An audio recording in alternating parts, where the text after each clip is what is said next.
política de A a Z com Mário Flávio. Oferecimento: Senhor Braga Barbearia e blog do Mário Flávio, a política de A a Z.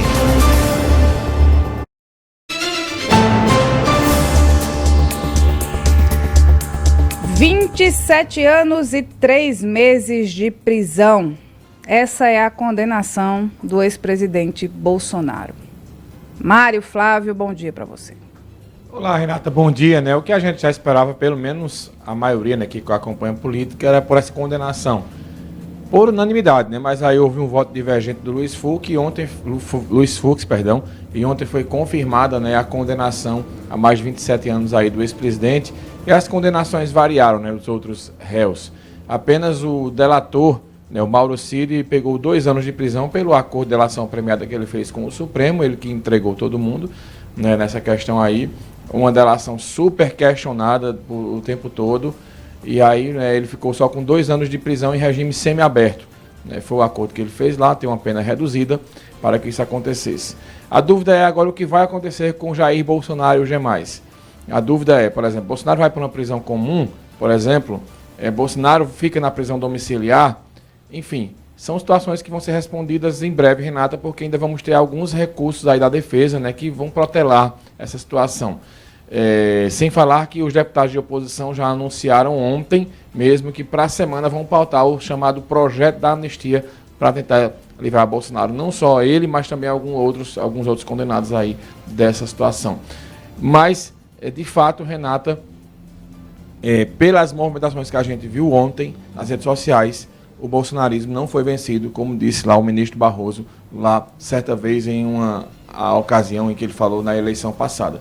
Bolsonaro sai muito forte dessa condenação, porque eu vi ontem muitas movimentações nas redes sociais, lógico, de gente comemorando, principalmente os petistas, os mais à esquerda, mas também os que gostam de Bolsonaro, os que são mais à direita, recuando aquele discurso, Renata e Vitor, que a gente viu durante todo esse processo, que Bolsonaro foi condenado por uma questão política. Isso ganhou força e aí o bolsonarismo não morre. Ele fica vivo aí na sociedade brasileira, principalmente quando começar a ser travada essa guerra o ano que vem, nessa questão na semana que vem da anistia. Vai ser outro capítulo da política brasileira que a gente vai ter muita confusão e provavelmente o Supremo Tribunal Federal, que deveria, na minha opinião, ser menos holofótico agora, a gente vai ter mais holofotes aí para os ministros do Supremo Tribunal Federal, que estarão consequentemente tendo a decisão questionada nesse projeto da anistia e já avisaram, por meio de jornalistas, que não vão aceitar essa situação e que provavelmente vão interferir no Poder Legislativo.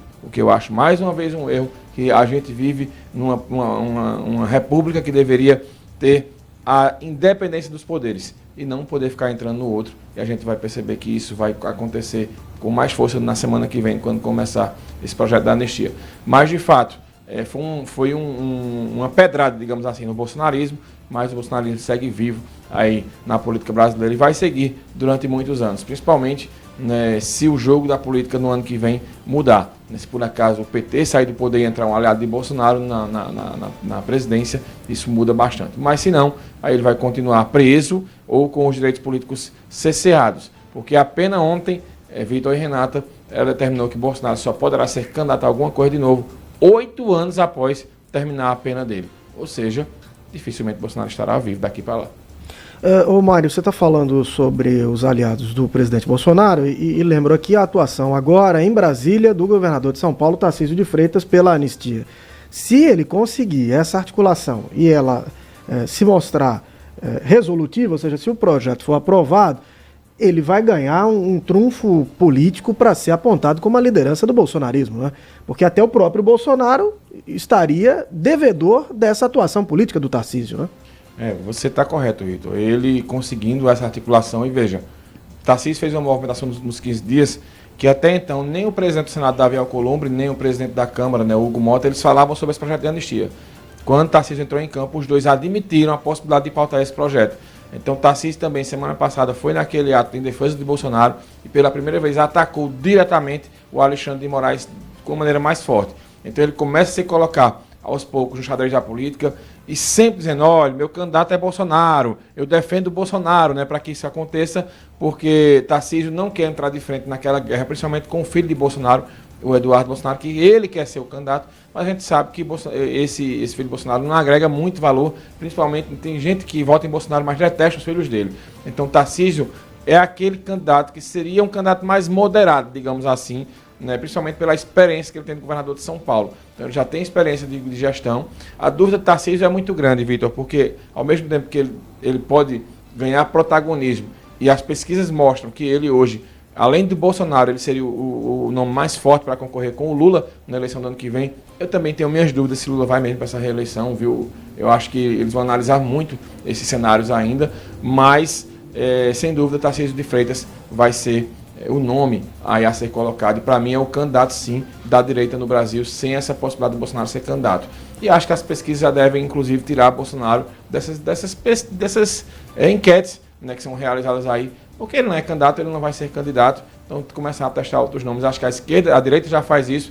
E Tarcísio, ele deve buscar ou a própria esposa de Bolsonaro para ser vice, a Michele Bolsonaro, que deve ser candidata ao Senado também, porque eles vão também visar o Senado, porque se não conseguir essa anistia agora, eles ganhando a maioria no Senado e na Câmara Federal, eles podem pautar no ano que vem, quando as coisas estiverem mais calmas, mais frias, digamos assim, né, sobre esse assunto. Para a gente encerrar aqui, Vitor, a Polícia Federal prendeu hoje pela manhã o lobista Antônio Carlos Camilo Antunes, conhecido como Careca do INSS, e o empresário Maurício Comissotti. Eles são apontados, né, como peças-chave naquele esquema bilionário de fraudes contra os aposentados e pensionistas do INSS. Segundo a Polícia Federal e a CGU, as associações de fachada usavam assinaturas falsas e dados obtidos de forma ilegal para cadastrar idosos sem autorização de descontar mensalidades diretamente dos beneficiários. Os prejuízos estimados são de mais de 6 bilhões de reais entre os anos de 2019 e 2024. Então, uma operação aí hoje prendendo o Careca do INSS. Então, mais desdobramentos devem acontecer. Lembrando que, enquanto rolava esse julgamento de Bolsonaro, a CPI do INSS pegava fogo lá no Congresso Nacional, inclusive com brigas de deputados, acusações, e o próprio Careca do INSS passando por muitos constrangimentos. Então, ele foi preso hoje, um dia após a condenação de Bolsonaro. Vamos ver como é que vai repercutir isso no meio político, e deve também ser um assunto em pauta hoje, além, é claro, do que pode acontecer com o Bolsonaro nos próximos dias. É isso, Vitor e Renata. Até amanhã. Obrigado, Mário. Até amanhã. Manhã Cidade. Política de A a Z com Mário Flávio.